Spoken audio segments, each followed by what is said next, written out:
what you can't see, you can't be. We needed to see our faces on TV. We needed to hear our voices on the radio. We needed to hear that stuff, so we know that that's achievable and we know what we can be.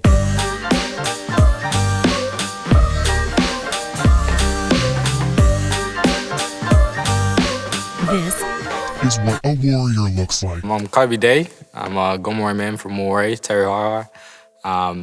Grew up on Bidjigal land in Maroubra, and yeah, living on Gadigal land at the moment. I started writing when I was about 10, and that was just listening to Easy and Tupac and all that. It was just sort of something that I just enjoyed doing. I just loved to write. I loved to make my own music, and it wasn't until I started going down the Redfern Community Centre with Heaps Decent every Mondays and started actually recording music when I was about 14. And you know, this is back when we had Nokia phones and your Bluetooth and stuff to everyone. And got to school one day and like everyone just had my song on their phone. And like I think at that point I knew like, all right, people actually like my music. And I think it was on from there. And to be able to, you know, live my dream and pursue this as a career is just amazing, you know. I did the Southeast Block Party, and that was a concert that I threw back in my hometown in Maroubra, and at the same time we was able to live stream that into the boys' homes.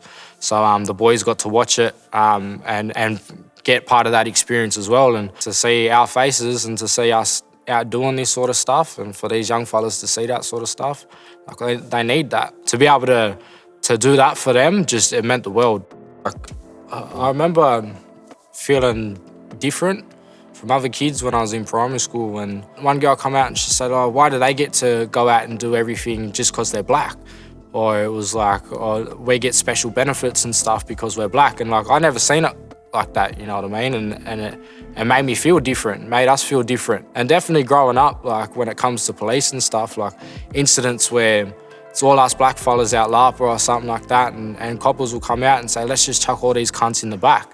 And I remember one day, like, I spoke back and I said, like, we're not cunts, we're people. Grabbed me in a headlock and dragged me straight to the thing, put one of my mates down on the floor, put his boot on the chest. Like, we're kids, you know what I mean? Like, I was 16, I was like 47 kilos, you know what I mean? You just feel bullied, you feel overpowered, you feel worthless. And to grow up with that sort of anger, it definitely comes into why we make music and why we do what we do. I read this quote from Muhammad Ali. He said, boxing was just his introduction to the world. And like, so I feel like with music's like my introduction to the world.